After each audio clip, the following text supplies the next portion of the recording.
Welcome to LOA Today. I'm Walt Thiessen here with Louis D'Souza today, and this is your Daily Dose of Happy today. We are so happy to have you join us, and this is the next episode in a new series that's appearing on local cable access, in addition to being listened to by all of our podcast listeners around the world. The topic of the show is the law of attraction, and we've been giving you a bit of an introduction to it over the first few episodes. And we're going to do it with a slightly different approach today because I have different co-hosts every single day, and Louis is one of those. He's one of my favorites, too. He comes to us from London, England, from the UK. And Louis, you're looking good today. You got the Golden Gate behind you, as usual, which is something our viewers on cable access will be seeing regularly. But it looks good on you, I have to say. The bridge looks good on you. You know, Walt, I've been to San Francisco, and I just love it. It's a great city. It's probably, if I'd rank it up there, it's probably number one or number two on my list. I loved Rome as well. Wow. Of cities in the world, and I've been to a lot of cities. Yeah, very good. But right. San Francisco reminded me a lot about South Africa, where I'm from originally, and San Francisco it's an amazing, amazing city. Truly is. I love my clam chowder down by the docks. Well, we here are in Connecticut on the East Coast, and we are in New England rightly proud of our clam chowder. So we'll stack ours up against San Francisco anytime. Just have to say that, because otherwise people here won't. Otherwise they won't speak to me anymore. That was the first and only time I've ever had clam chowder. So I'm not really in a position to judge. There is a reason why they call it New England clam chowder. It's because it was made in New England. I must admit, anywhere else in the world, I've never heard of clam chowder. It doesn't exist. Yeah, it's an American dish for sure. Mm-hmm. But anyway, law of attraction is something you and I talk about every week. And the perspective you bring is basically the perspective of Abraham-Hicks, which we really haven't talked about to the cable audience yet so far. They know about, or at least they're aware of, the movie The Secret. We've referred to that a few times. But Abraham-Hicks it's a kind of a different animal to explain. Do you want to take a crack at it, or shall I? You can start. All right. When The Secret as a movie was created, it was created by Rhonda Byrne, who's from Australia, and she basically hooked up with a whole bunch of teachers around the world. A lot of them were here in the U.S., but they were from around the world, to basically pick their brains on camera about the law of attraction, and that became the basis for the film. One of the original people that she asked to do the show, to do the movie, was a woman named Esther Hicks. And Esther, the connection there was that Esther and her husband Jerry were running a cruise that Rhonda was on at the time, and that's where she met up with most of these people, and that's where she filmed most of these people. That cruise was sponsored by the Hickses, Jerry and Esther Hicks. And the reason for that is Esther Hicks, now this is going to sound strange to some people, Esther Hicks is a channeler. She doesn't call herself that, but she channels a collective spirit group called Abraham.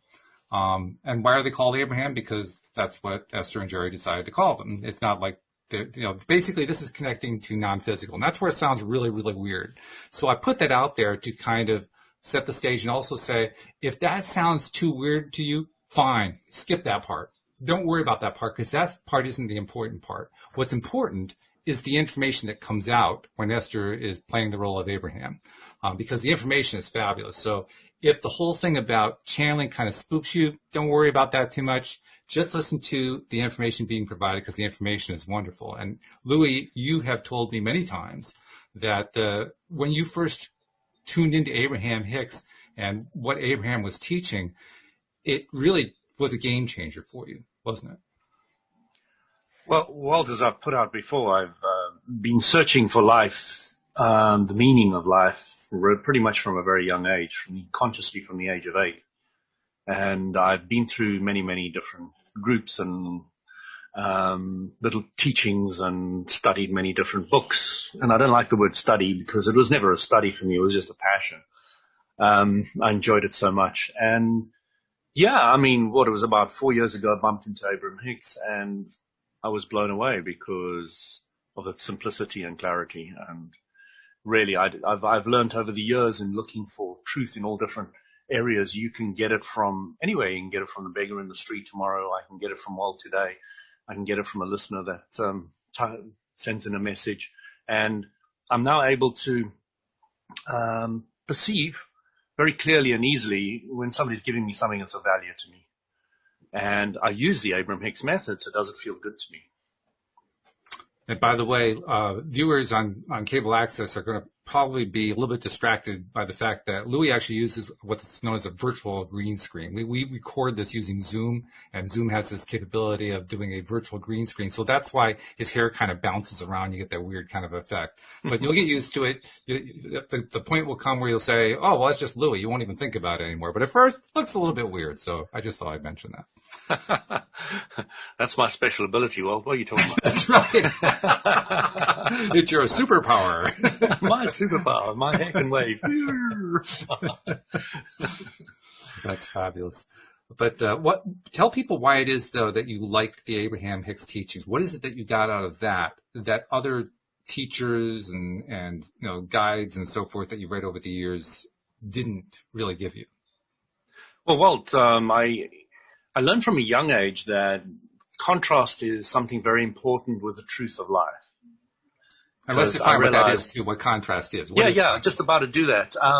If, there was no darkness, there'd be no light. If there's no valley, there'd be no mountain. If there's no up, there'd be no down, et cetera, et cetera. So, that was very clear to me that this was important to understand, but what I didn't get is how that manifests in a human.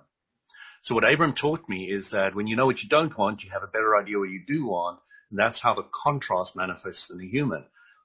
Now, to me, that was super profound because I knew there was a great truth there, but I didn't know how to adapt that valley, mountain scenario to a human. And when I realized it's as simple as when you know what you don't want, you have much more clarity of what you do want. So, for example, Walt, you being rude to me, wouldn't it be nice if Walt is nicer to me?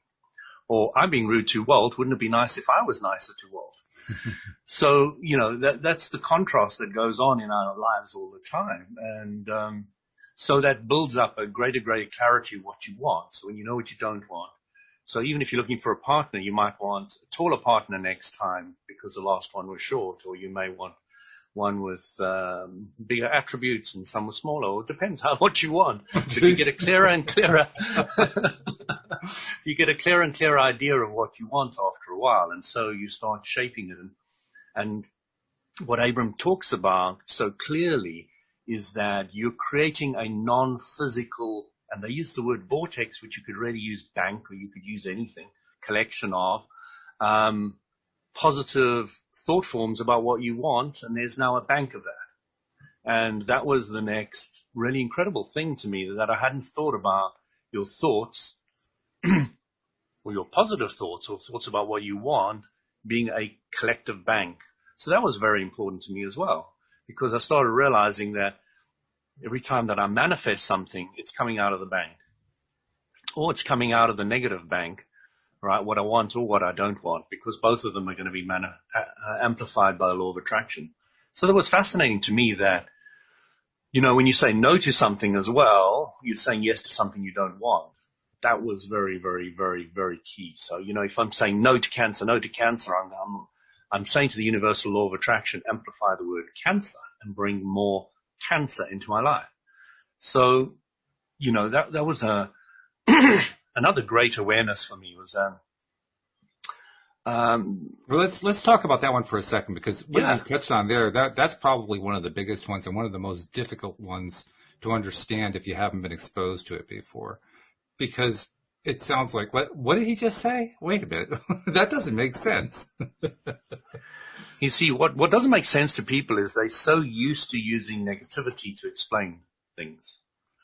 I don't want cancer is far more popular than the idea that I want to be healthy. For people who've got cancer, of course. Sure. But if people who've got arthritis, it's the same thing. It's the same scenario. And you also started realizing, Abram pointed out, that if you look at how many ailments we've got on this planet, how many do you think there are? Well, Oh, good grief. I mean, there are medical books full of them. I couldn't tell you how Okay. many. So millions, let's say millions for argument's sake. So if you've got cancer, what's the opposite of it?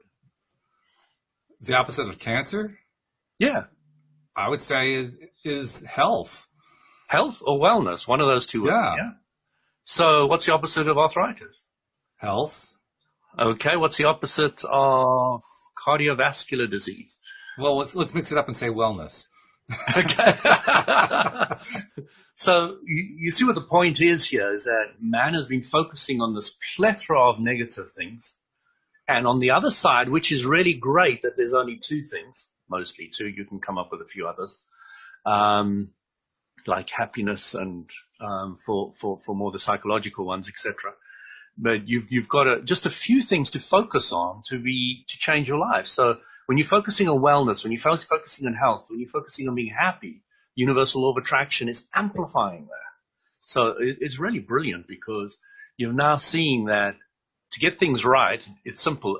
And to get things right, you want to use the leverage and the power of the law of attraction. Now, that's something people don't really get. Because if you spend more than 14 seconds, only 14 seconds, focused on one subject, well, it's amazing because you know what happens? You get 2,000 man hours of help. Wow. So let's say you were running a job or work or something. You would get now 2,000 man hours of help from the universal law of attraction that you don't have to do any other effort for, that is working in the background all the time for us. So you start getting really excited and saying, gee, I want to leverage this power that's always around. And slowly but surely, you start becoming more and more positive. And that was one of the biggest things that I always say to you about the law of attraction is it's taken my mind was torturing myself, and now it's just freewheeling and it's easy and it's happy. And that is so powerful. That is so powerful when you're not torturing yourself anymore because you're more focused on the positive aspects of yourself and life, and the universal law of attraction is amplifying them. And it's a slow process, you know. If it happens very quickly, there could be problems with that. But what happens is you just become more and more and more positive. Things start becoming easier and easier. You start manifesting things quicker and easier. And it's just like in the beginning, it's pushing a ball up a hill, and then it starts going on a flat, and then eventually it just starts rolling downhill. And that's just brilliant. And you understand how it works, how the process works. And that is, to me, so important. Very cool. I'm going to be a broken record a bit. I'm going to go back to that negative stuff again because I want to make sure people are really getting it, at least on a basic level. As you pointed out, the opposite of these various diseases you mentioned is health or wellness. But still, there's that part of our brains that say, well, is that really different from saying no longer having cancer, no longer having arthritis, curing cancer, curing these diseases? Isn't that really the same thing? Well, is it? I'm asking you. I'm doing the interviewing today. Well, basically, once the law of attraction kicks in and brings in the cooperative components, yes, you're going to start healing loads of things. And it's not healing, it's now just amplifying more what you want. And this is where the Bible saying comes in, will happen in strange and mysterious ways.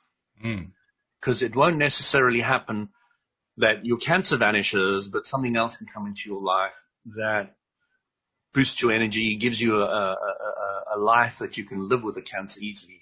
You know what I mean? So it's not like the cancer necessarily vanishes, but you're now in a position where everything works and you can carry on pretty well with life.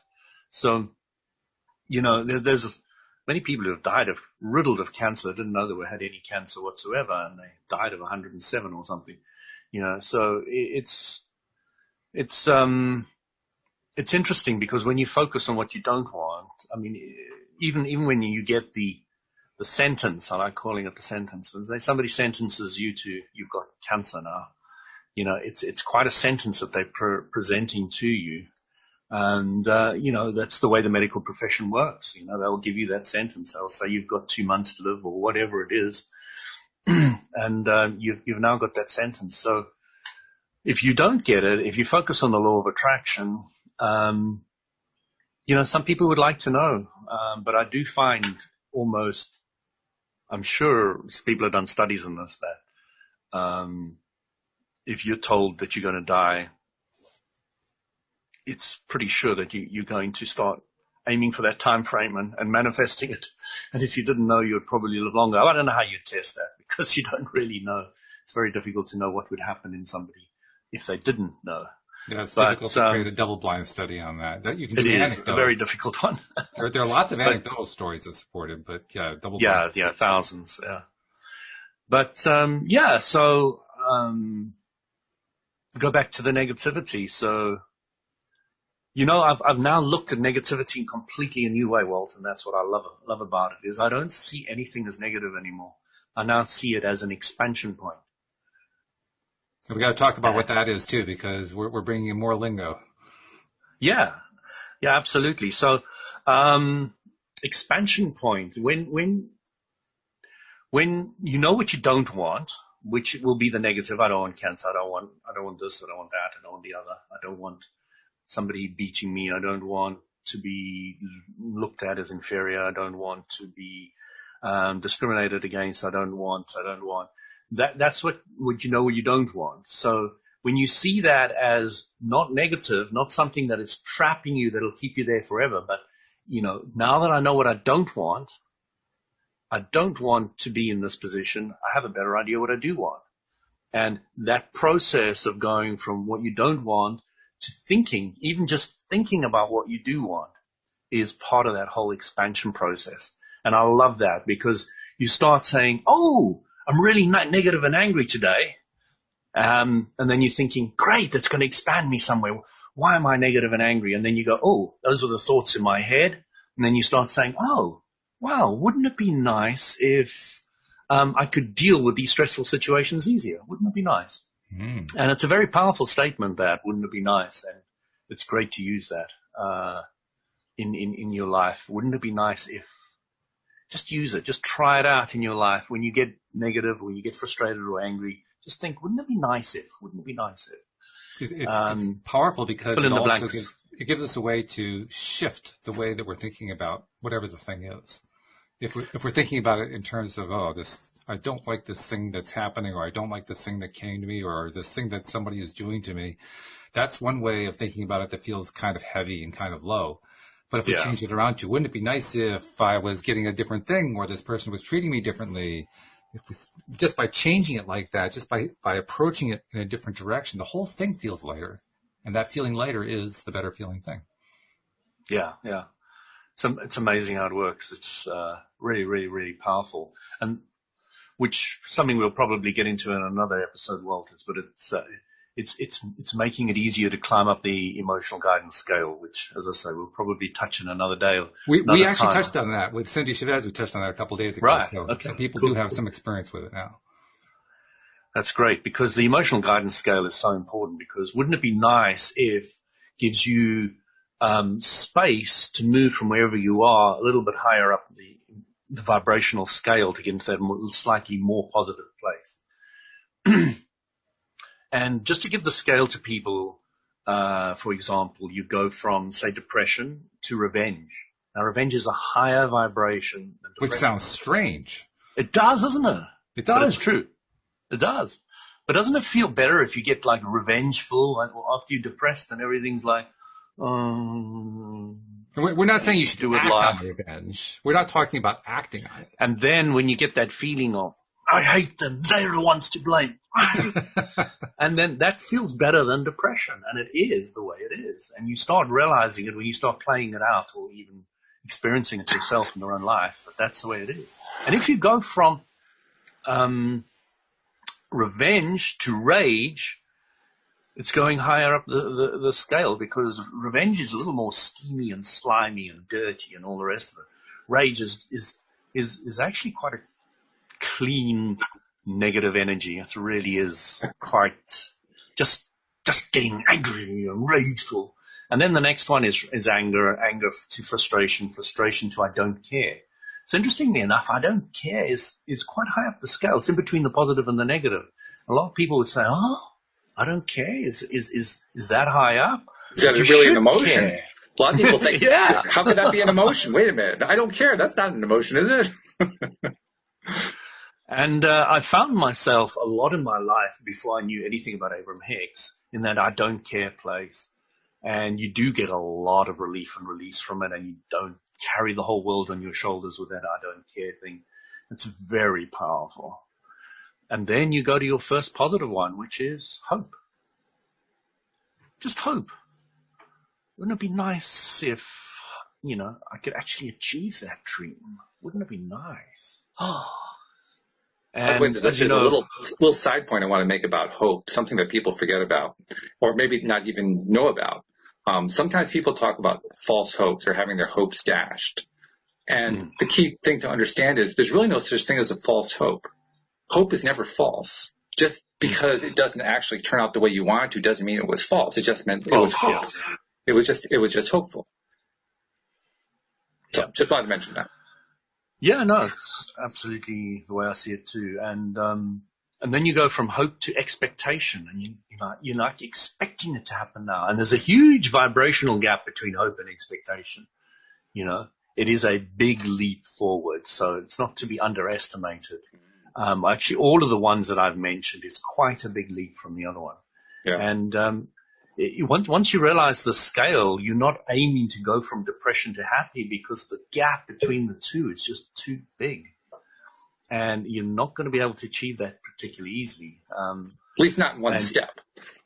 Well, some people can. You do get quantum leaps, but, it's possible. One of my friends landed up in a mental institute for a week because of one of those quantum leaps. Yeah, it's pretty jarring to go that far. It's a lot easier to do it the steps, which is why we have an emotional guidance scale to climb the steps with. Yeah. But I'm just wanting to point out that it's not impossible. Right. Not impossible. Just not recommended. No, I wouldn't recommend it. But, what I did to test the law of attraction world was I gave myself a little test. I started off with a pencil and I manifested loads of those very quickly and easily because you're choosing something you don't have any real attachment if it arrives or if it doesn't arrive. Okay, so a pencil, you give me a pencil, it doesn't really mean anything. I've got to draw 20 of them over there. So I started visualizing pencils and I started manifesting loads of those in all weird and wonderful ways. People picking them up off the street and giving them to me was quite weird. Then I decided to choose Jaguar, something a little more difficult. And all I wanted to do and the reason I chose Jaguar, I told you, is because I was a James Bond fan as a kid. Yep. One of the movies has got a Jaguar in it. That's right. I kind of related James Bond to Jaguar, and I was like the car. So that was literally it, and I had no real desire for cars whatsoever. It wasn't anything to do with my plan. I just knew there weren't many Jaguars in my area, and if I focused on them, maybe I could see if I could manifest more. And it took me about a year. Took me about let's say just the first week, I realized that there were only about 5 in my entire area that were resident. So I'd marked those off as I'm not going to count those anymore. I'm only going to look for other ones. Wow, by the way, that's really thorough. I don't know too many people who want to manifest something and then they take inventory of how many there are in the neighborhood. That's pretty thorough. I wanted to be thorough. And then I just started to see which ones are just driving past that are not these 5. So, and then I started seeing more and more and more. And then I started realizing that I liked certain colors of them and I didn't like others. And I started manifesting more of the color that I liked, which was the red Jaguar, that kind of maroon reddy one. And I just really, really enjoyed it. And I came to absolutely love it. My wife absolutely appreciated the red one as well. So and she didn't like it in the beginning, but it grew on her. Because I had such a strong desire, I don't know if I affected her or what happened, but she came to love the red Jaguar as well. And then we were manifesting these red Jaguars everywhere, and they were just coming out of the woodwork. And I thought, okay, so I've manifested them here. And I reckon, now this is just something that goes in my head, because there were so few for so long, and then more, as it went over time, there were so many more. I reckon that I increased the sales of Jaguars in our area. I love it. That's what I can't see any other kind of, Jaguar was starting to sell more and more cars in general, but it wasn't the kind of leap forward in the time frame that we were starting to see them. But we kind of got that feeling. It was just like there are so many we're manifesting that we must be helping the sales in this area. And literally when I eventually got my Jaguar, but I wanted to go through the process of getting that as well. But once I got it, I realized that the queue to get your Jaguar repaired is, like a month. If you're lucky, you can get an appointment just for getting your car repaired, So it's something to keep in mind if you're planning to attract your own Jaguar into your life, right? I was like, maybe I was doing a disservice manifesting all these Jaguars in this area. Or maybe you need to manifest quicker repairs. I'm not sure which. But. Yeah, exactly. A lot of things you have to manifest if you manifest a car, Walt. I guess so, yeah. I hadn't thought of that. Well, plus also the kind of manifesting you're talking about, I mean, I can just hear the backs of minds of some of the listeners and viewers on the cable access saying, well, I thought that manifesting meant it became yours. You're just talking about them showing up in your area. But that's precisely it. I didn't really have any great desire for a new car or for cars in general. It was just, this is something that I think there's little of in here. I don't have too much attachment for or against cars because I'm not a big car guy. So that is a good choice of something that I can choose so that I can get a strong manifestation. Putting my phone on silent, sorry. So that was what I was doing. I was going out to just play with getting to see more Jaguars.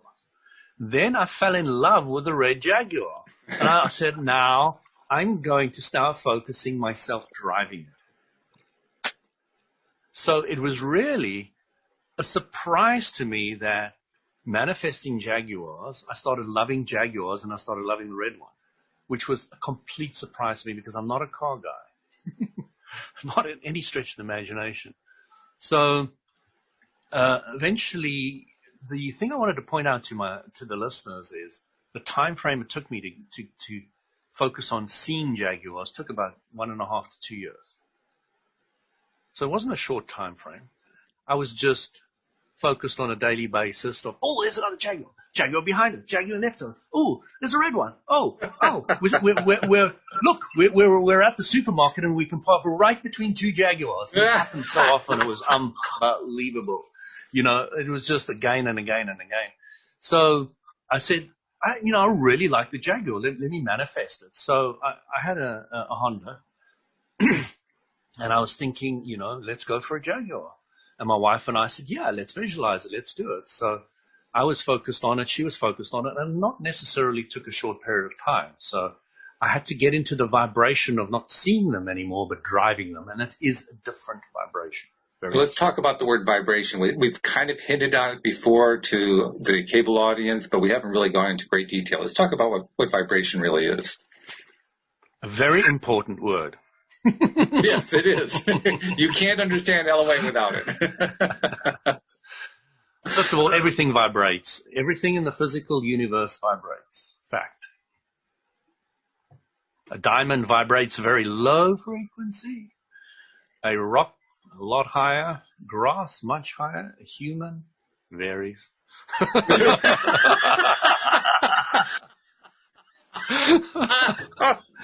never heard that. That's good.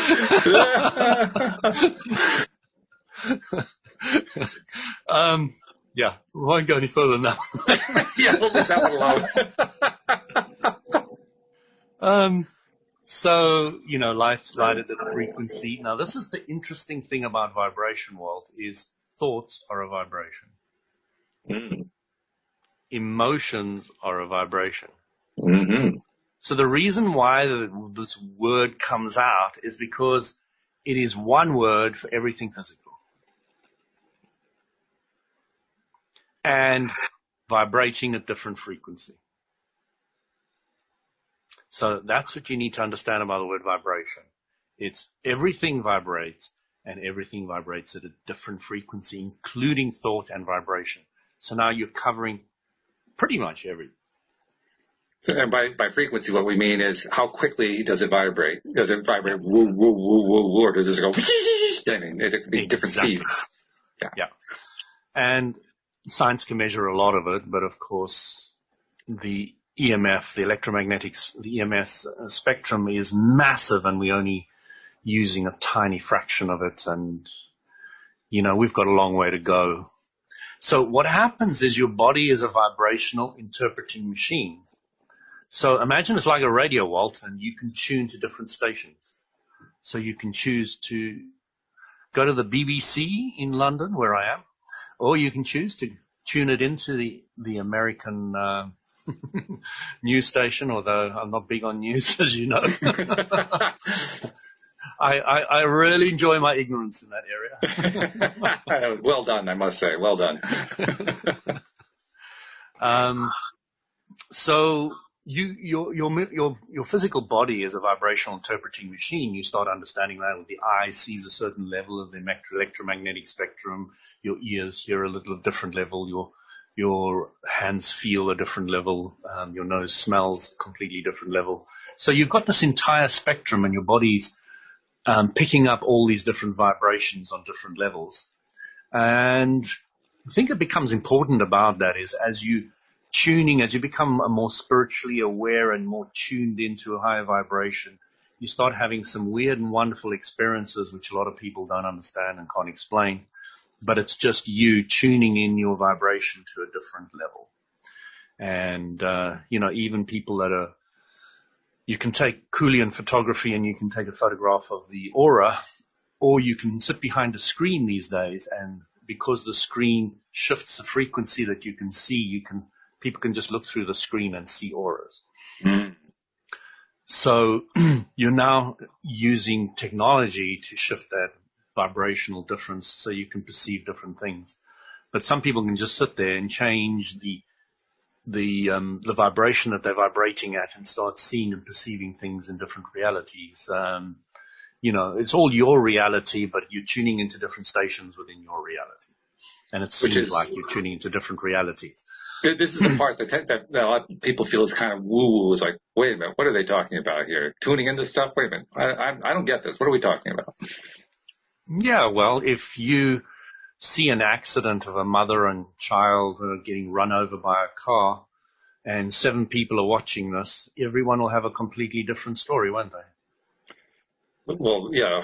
Very different story. Thank you for a very horrific One will be thinking about the baby, too. One will be thinking about the mom, One will be thinking about life and death, one will be thinking about how vulnerable they are, one will be thinking about helping. So everybody's looking at it from a very, very different perspective. Mm. And that is just you tuning into different scenarios. I hope someone's calling the police, too. That would be helpful. Get an ambulance in there. I'm just saying. No. Why would they do it? Oh, God.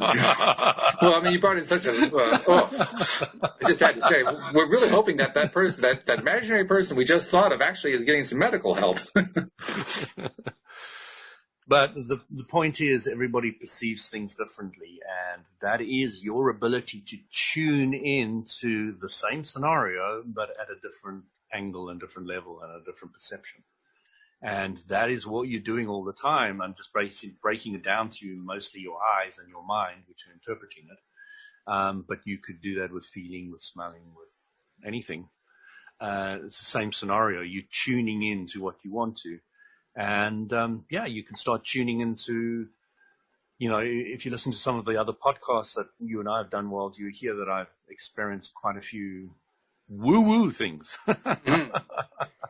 Oh, yes. Along the way, but they're very real and simple and logical when you look at them from from the way I tell it in my experience. And that's what it is for a lot of people, Oh, yeah. You're tuning into your own vibration. And when you're telling your own story, it really makes a lot more sense than somebody's doing something about someone else, speaking about stories about other people. But yeah. Now, one of the first things that enters people's minds when they first hear about this whole concept, the law of attraction concept, the vibration, all that kind of thing, the emotional guidance scale, all these things that we're talking about here. The first thing that comes to them is usually just kind of hanging in the back of their heads, and they're wondering, when the heck are they going to address this? Is why is it that when I want that Jaguar, the Jaguar doesn't show up? I mean, it took you, 2 years before you even got to the point where you wanted it to show up, and then it took a while after that. What takes so long? Well, I'm a terrible manifester, Walt. But we know actually that's not true, and this is a key point, because everything that's in our lives we manifested. So what's going wrong? Where are we messing up? Because we've manifested everything in our lives. The law of attraction governs everything. So when you want something, it's a train heading in that direction. Okay. The thought of what you want is a train heading in the direction of what you want. Then when you say, I haven't got enough money for a Jaguar, then it's another train heading in the other direction, pulling that train back. And you say, but I really want it, and it would be nice, and it smells nice, and I love that new car smell, and, I love all the features in the Jaguar. It's a train going this way. And so you are the only person stopping you getting whatever you want. And we have a word for that. It's a really tough thing, because it's just your thoughts are stopping you manifest anything and everything you've ever wanted in your life. Louis, keep quiet. You're talking rubbish. No, actually, that's the way it works. I agree with you. And in fact, it's the way it works. There is a word. There's actually two words that we use quite frequently to describe that scenario where, there's not enough money, or all the different reasons why it's not going to show up. And so you're working against that train of the Jaguar coming at you. And one word is block. The other word is resistance. Those are the words that we tend to use most interchangeably to describe the fact that we actually prevent stuff from showing up that we want to show up, which is odd. It's really odd. I mean, why would we do that? But we do. We do. Just to finish off the Jaguar scenario, my wife was at work at night. She was going through some websites, and she saw this Jaguar not too far from us. And, we hadn't really thought about going down and buying one or anything. It was just kind of a vague thing in the back of our minds. And she said, let's go have a look at it. First Jaguar, we were going to go have a look at it. Okay. So we jumped in a car. So it was good price, $30K on the clock, secondhand. So there wasn't much on the clock at all. Pretty much new car. Sure. And one owner, local, and it was red I want. It ticked all the boxes, everything I wanted. So, we jumped in a car. My wife said she will survive not having a nap to go have a look at this car. So we drove down the road, and, we get to the dealer, and we get out, and we see this beautiful polished red Jaguar out front. So we're like, this must be it. Beautiful, really, really nice. And we go in, we sit down, and we chat to the guy and see if we can get anything off, and see if we could get something for the trade-in value of our old car and all the rest of it. And he goes around the car, and he comes back giving me quite a low figure, and I appreciated the low figure, and I agreed to take it immediately because I just wanted it off my hands. So I said, yeah, I'll accept that offer, no problem. And my wife and I said, let's jump in the car, go have lunch somewhere. We'll sit down and just chat about it amongst ourselves. So we went in the car, had a bite to eat, some coffee and cake, had this chat about, what we could do. And even on the way down, my wife and I made a quick phone call in the car, just saying, if we wanted finance, would it work? And it was like, yeah, no problem. You've got an incredibly good credit history, and you can get finance on that on the lowest rate ever, and all the rest of it. So I thought, wow, I didn't even know that. I had no idea. So I was like, wow, okay. So we're sitting there, worked out our finances, and then really very, very easy for us to afford it. So we went back and said, yeah, we'll take it. But as we were driving out of the tea place, my old car would not, it was an automatic, and it wouldn't come out of park. Oh. Put your foot on the brake and you're trying to get out of park, it wouldn't come out. And I was like, please, just get me to the dealer, just get me to the dealer. Just one more trip, just one more.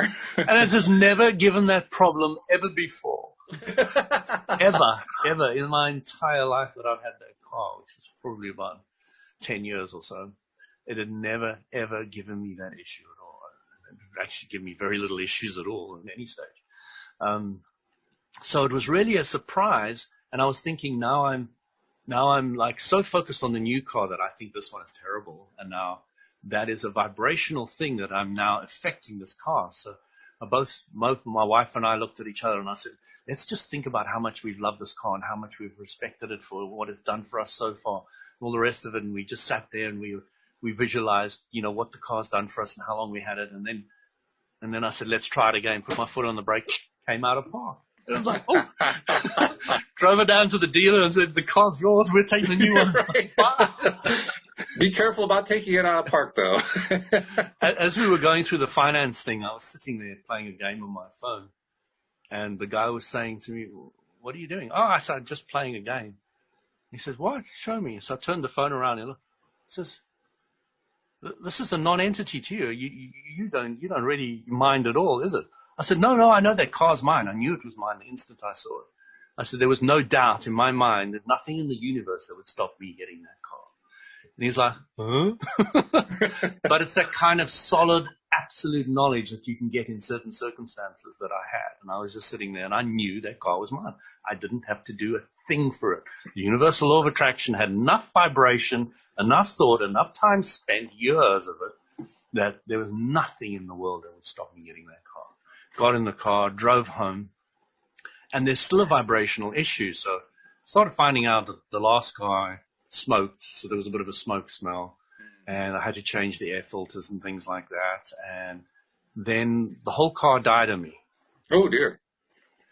Like, the only thing that would start, none of the windows would work, none of the air vents, none of the heating, everything. Only thing that would start and drive, but you had to open all the windows because it was winter and it was steaming up. So, I've had this with almost every car I've ever had, is once you take over a second-hand car, you've got a different vibration, and the car and you need to get into sync. Now, because I just bought it from the dealer, it was still under warranty, and they found that there was a leak that went into a fuse box and blew up the whole fuse box of all the electrics. So under warranty, this was all fixed, and I got it back. And in the meantime, they gave me a nice car to ride around in. So it was like a win-win situation. Then after that, everything vibrationally has gone beautifully with the car, and I've seen that time and time again with secondhand things. Okay, let's talk about a couple things here, because the story is remarkable, but in order to appreciate the remarkability of it, I think we need to point to a few things that could have worked differently. Like, Sure. for instance, when the car died, when it stopped working properly, you could have reacted differently from the way you did. You could have gotten all upset.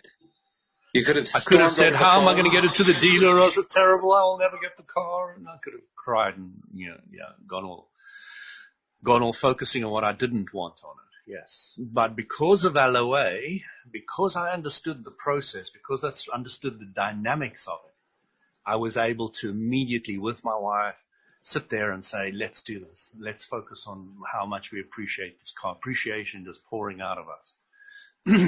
And yes, I believe that focus without any hesitation of doubt is what made that move out of park.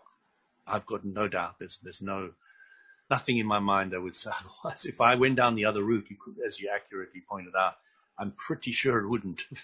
It would have been quite a different experience for sure. Yeah. And all of us had many experiences where, one thing goes wrong, like the car dying, and then it just leads to a cascade of other things going wrong. And we usually, until we're exposed to concepts like LOA, we usually just figure, things happen in threes and, stuff happens in life and, you can't do anything about it, not realizing that we're actually contributing to it. We're actually contributing to that cascade of negative events. So that's why I wanted to bring that one up. The other thing, too, you mentioned when you were sitting at the dealership, you were playing with your game on your phone, and the dealer was kind of blown away that you felt totally confident about the whole transaction going through. You had no worries whatsoever. That has two words that I want to bring in. Confidence, that's a really big part. Confidence is huge, because if you have the confidence, that's driving it. And then the second word that goes along with it, and I forgot what the other word was. Well, there was a second word. Trust me that there's a second word. I'll bring it up later on when I remember it. Clarity, maybe. Well, clarity, yeah. Well, clarity certainly plays a role. It's actually a twin brother to confidence. It kind of goes along with it, and I can't remember what that other one is. But the point is that certainty. Oh, that's the word, certainty. That sense of certainty is a big deal. Because without that sense of certainty, that doubt creeps in, and that's where the blocks and resistances come in. So the point that Abram keeps on pointing out is that you need to do the vibrational work before you get the manifestation. So in other words, if I hadn't spent that time building up my vibrational thought about a red Jaguar and me driving it, then I would have bumped into a lot more obstacles trying to get that car. A lot more. So when you've used the universal law of attraction, all the points, my wife at work, finding the right car, first car ever, going to a dealer straight away in the morning, finding it, having this issue with the other car, having it resolved, going in, the confidence, etc. The whole string of events was so easy because of one thing, because I'd built up the vibrational. And you notice that I hadn't built up the vibrational clarity on my existing car. I didn't have enough appreciation for it. So I wasn't rolling on the LOA, vibrational integrity of the existing car, which is why it gave me the problems at that stage. That's an interesting, and it's a fine distinction. It's a fine distinction, and it's something that people are now sitting back, if this is a relatively new concept to them, they're saying, is that really true? Is that what my experience has actually been? And if you sit with it long enough, you come to the conclusion. But at first, it just seems like, really? I mean, that's not the way it always works, is it? So, when I came to become aware of it, Walt, was with my mobile phones, or cell phones as you call them over there. Okay. Every time I bought a new cell phone, my old one would die, or crack, or break, or something would happen just before I got the other one. And then I couldn't do anything with it, and I couldn't sell it, and I couldn't trade it in, I couldn't do anything. And I started realizing that I was so hyped up or focused on the new one that I was I wasn't appreciating enough the existing phone. And it happened to me so consistently, so often and as soon as I changed my thought process on it, it never ever happened again, and it hasn't ever happened again to me, that when I buy a new cell phone, and all my phones now get passed down, so I get the top of the range, and then my wife gets the next one a year later or so, and then my daughter gets the next one down, and then none of them get broken or lost or anything anymore. There are certain small incidences that happen, they get fixed easily, but nothing like the way I was totally destroying them before. It's really worthwhile understanding all that, so you can save yourself some heartache along the way, because it is how it works. But the important thing is you really need it. If you want to understand life, you really have to look keenly and carefully at what's going on. And a brief cursory look on the outside is not going to get you into the inner secrets of it. And spending some time focusing on understanding how life works has so much value to it. It's almost, from my perspective, everybody should be doing it. A lot of people say that about a lot of things, but the thing about understanding life is it affects all other areas of your life. So whoever's got an idea that everybody should be doing this or that, if it's not the philosophy of how life works, then it doesn't include all other aspects of life. So, well, it certainly fits in with something that Dan Mangena, who's also done one of these introductory episodes for our cable audience, was talking about. He was talking about the fact that we ourselves are the common denominators in our own lives. There are many factors that go into our experiences, people, events, circumstances, and so forth. But the one thing that all of them have in common is ourselves. And for that reason, it's pretty easy for us to come to the conclusion, well, if I want to affect all that, then I have to affect myself first. If I affect myself first, then I have a chance to change circumstances or change my relationships with people or change my work environment or change my marriage or change my income or change, there's like a long list. It's what do you want to change? Well, it has to start with yourself. That's really what you're talking about. You're talking about changing yourself. Jim Rohn is famous for saying, for things to change, you have to change. Mm-hmm. And that is absolutely key. For things to change in your life, you have to change. And once you get that, it's quite interesting because you start seeing evidence of how it works all around you. So people may change relationships, but they still get into another abusive one and another abusive one and another abusive one. But it's a different partner. It's a different person. Yeah. So the only consistent there is yourself. And you start realizing that it really is true. For things to change, you have to change. And as you understand the rules to the game of life, which I'm passionate about talking about all the time, if you understand those rules, you can really enjoy the game a lot more. A lot more. Because you can now spend more time on the higher vibrational contrasting scales, like hope to expectation, etc., or I don't care to hope. You can start playing in those contrasting areas far more than playing from depression to revenge or depression to rage or rage to anger or etc. So you start playing a game that you can really have a lot of fun with and a lot of enjoyment of, and not so painful, really. That's it. Getting away from pain, having a more pleasant and more fun life, and more and more things working out for you. And if you really put your focus on it, new and exciting things can pop into your life. I'm really putting a lot of focus on that at the moment. It's just opening myself up to this massive amount of things and people that can come into my life that are on a vibrational match, and we can play a game together in some shape or form, be they object, people, or place. You just really can open yourself up to it. And because you're starting to trust in the universe, or universal law of attraction, or different aspects of your understanding, there is a faith and a trust and that things are going to go right. They're going to go more right for you because you're now vibrationally focused on,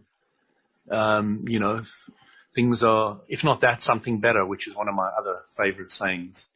I say, if not that, something better. If not that, something better. If not that, something better. And, if you're bumping into one of those negative scenarios and you say, if not that, then something better, then it helps shift you out of that and going to the looking at, you know what you don't want. Let's have a look at what we do want. Something better. Just something a little bit better.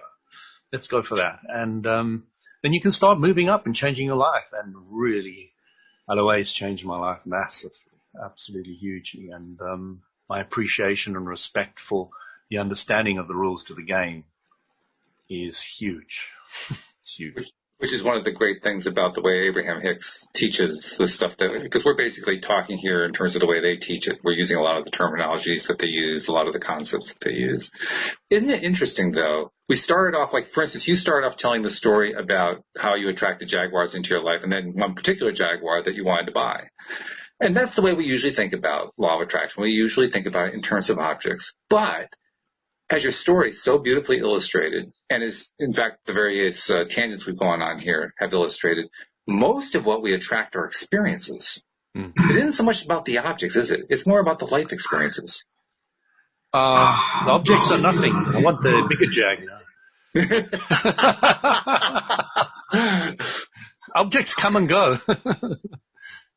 They're of very little value. They're like temporary little in-between goals. Once you've got it, you've got to look somewhere else, isn't it? I mean, you've got to. But the thing that surprised me more than anything, Walt, was how much I appreciate my Jaguar. You've heard me talk about using this wax to polish it and all the rest of it, and having a lot of fun with that. And, I love going to my garage, and nobody cleans my car anymore. I wax and polish and clean my own car now. And this is just weird. I always used to take it to drive in and they'll do it, and then it's done. It's cheap and easy. It's easy to do that. And this is somebody who didn't care about cars. That's the part that really blows me away. I have so much appreciation for the Jaguar. You have no idea. The mirrors are, turn down when you reverse, so that you can see clearer when you're going backwards. The windscreen wiper washer comes out of the arm at the top, and it sprays out. So it's not like that big spray in the front like most cars are. Right. and you use far less liquid, and it doesn't spray around. And there's just so many things. I'm sitting there just salivating on how much I love this car, and all the different facets of the programming. Because I was my previous life, as we like to say, was in computers. So I really appreciate the design of all the programming, and they've really gone to a lot of attention to details. Like if you're in this scenario, that happens. If you brake really heavily, the emergency lights come on automatically. You just got to press the brake real hard, and the emergency's coming. You haven't done a thing. I was wondering why on the highways guys were doing this. I thought it was a good idea, but I didn't realize it was an automatic thing in the car. Right. I was clueless to that, but once I, hit the brakes so hard, and I was like, who put the emergencies on? And then I appreciate it as another incredible function. And, I'm like really enjoying using the Jaguar as an appreciation tool. And it can be gone tomorrow, and I will just say I'm really glad I had it for the period I had it. I'm not really attached to the Jaguar, but I am enjoying using it to help me increase my appreciation in life for the things that I've manifested. Which is fabulous. I'm glad that you've been sharing that story with us, because it's really great. I mean, among other things, you found a way to appreciate something that you never cared about before, cars. I mean, you almost Exactly. think there's like the old song from the band Queen from the 1970s, I'm in love with my car. That's what you sound like. You sound like you're the person who wrote that song. It's just crazy. Somebody called me, there's a word for car lover. I can't remember. It's an American term. I've never heard it before. And I was like, oh, is that what it means? Oh, okay. I'm one of those. Oh, I never thought of myself as one of those. Oh, you're one of those people. Oh, dear. Good stuff. Well, this has been very good. I need to just do a couple of commercial messages to wrap up here. First, to remind people that we have an LOA Today app, which you can download, which has all kinds of goodies on it, and it's a great way to listen to the episodes, because ultimately LOA Today is a podcast, although we are also now broadcasting it here on local cable access. So feel free to download that. You can find it for both iPhones and Androids.